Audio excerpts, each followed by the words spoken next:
Bonjour chers élèves, chers apprenants. Je suis Bagemzare Paul, je suis professeur de mathématiques, intervenant au compte de l'association École au Burkina. Nous sommes là dans le cadre de poursuivre notre programme d'activité et nous allons aborder à présent en activité numérique un nouveau chapitre, chapitre 5, sur les fractions, phase 1, à titre introductif.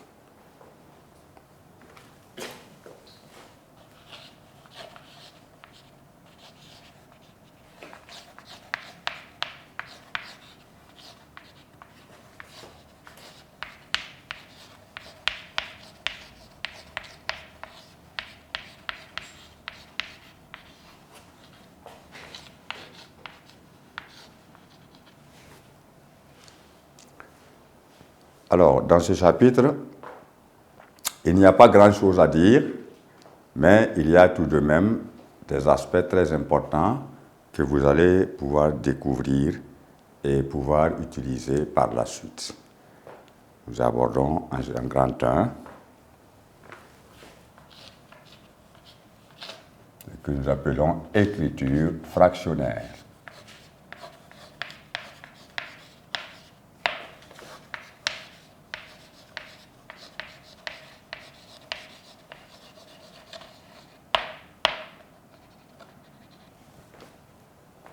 Alors, dans cette situation d'écriture fractionnaire que nous allons aborder, c'est une question de convention d'écriture qui appelle à la découverte d'un certain nombre de conséquences.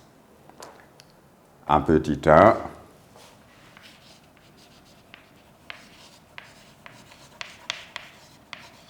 nous allons découvrir la convention. Alors, tout le monde est pratiquement habitué à dire tel nombre divisé par tel autre nombre. Et cette écriture se transforme de façon conventionnelle ainsi qu'il suit. Par exemple,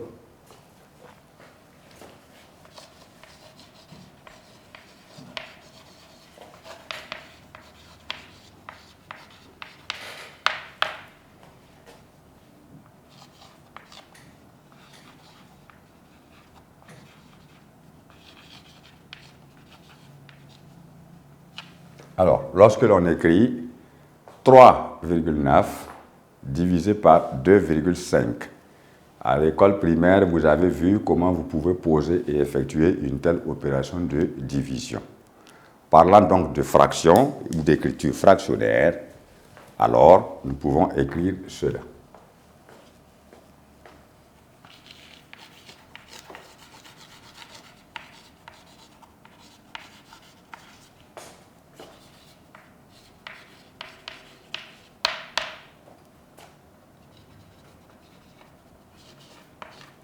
« 3,9 divisé par 2,5 s'écrit encore 3,9 sur 2,5. Alors, cette forme d'écriture nous permet de donner une définition de ce que nous avons en haut et en bas du petit trait horizontal que nous avons marqué. Ici, 3,9 est appelé numérateur.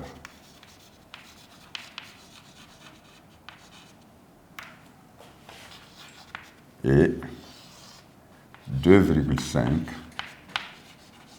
est appelé dénominateur.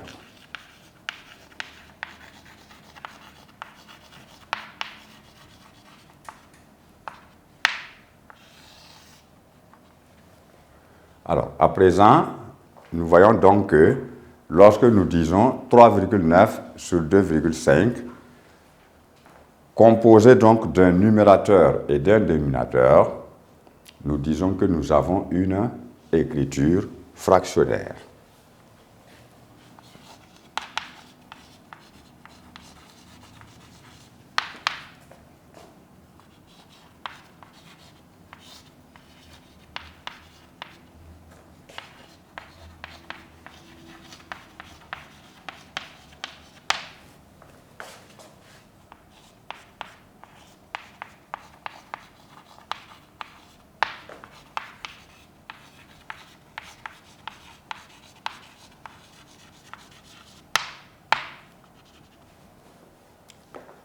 Alors, nous ne parlons pas tout de suite de fraction. Parlons d'abord d'une écriture fractionnaire avant maintenant de préciser en quoi nous pouvons parler, à proprement parler, d'une fraction. Et cela vient en remarque simplement.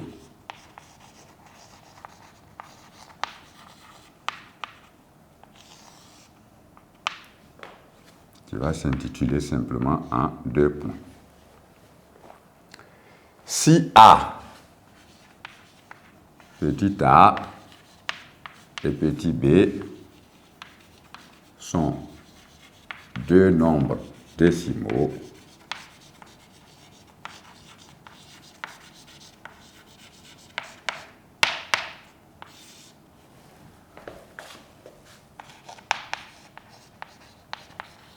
l'écriture A sur B, avec donc B un entier naturel non nul ou un nombre décimal non nul,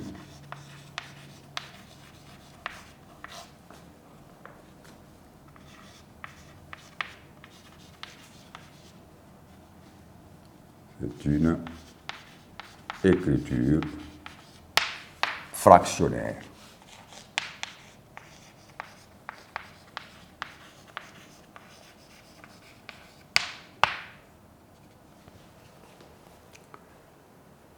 Deuxième point de précision,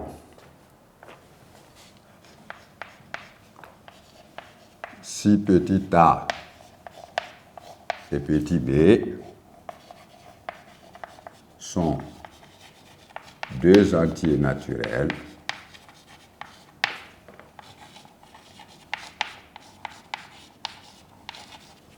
toujours avec b non nul,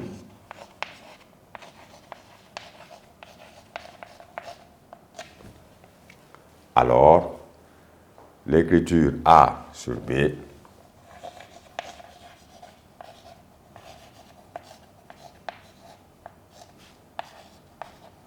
une fraction.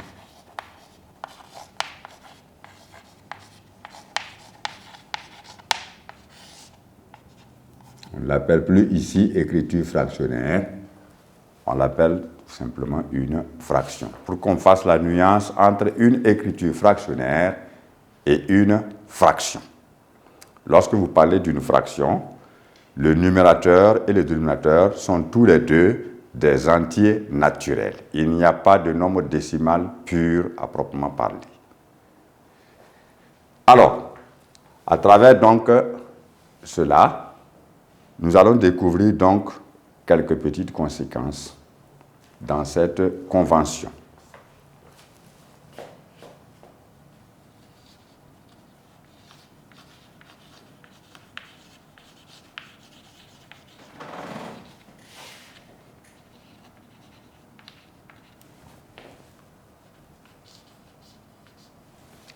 Alors, comme nous convenons effectivement que ce symbole de 2 points qui désigne la division d'un nombre par un autre se traduit par un quotient, alors nous pouvons avoir ces conséquences-là.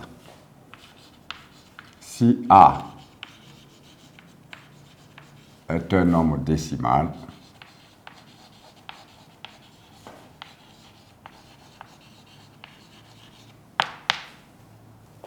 ou entier,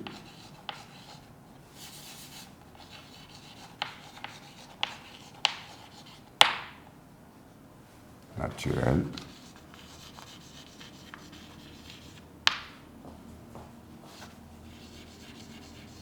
alors A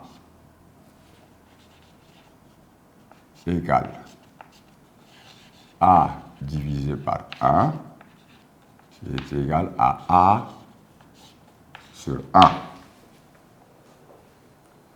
Un exemple,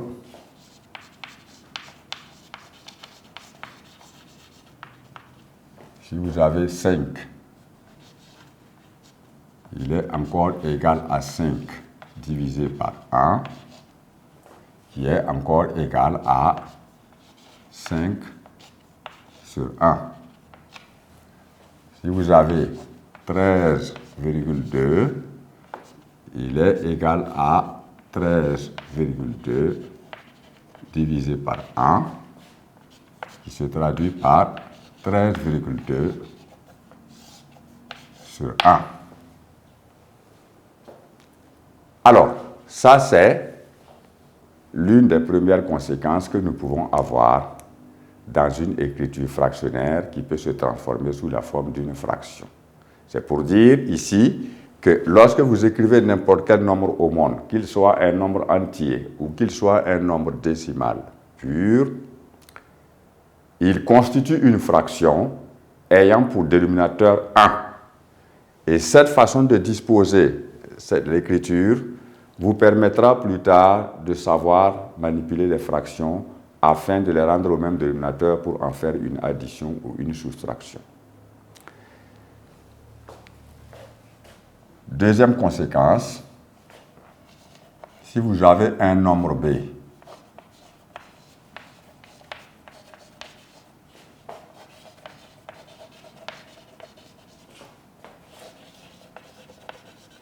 qui peut être un nombre décimal ou qui peut être aussi un entier naturel,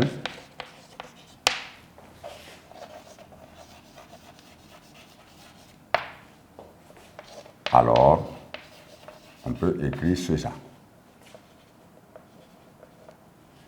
0 sur B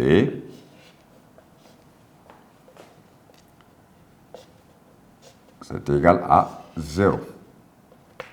Avec B, un nombre entier ou un nombre décimal non nul que l'on peut dire, écrire ceci, B différent de 0. Ça veut dire qu'il n'est pas égal à 0, donc qui est non nul. Un exemple.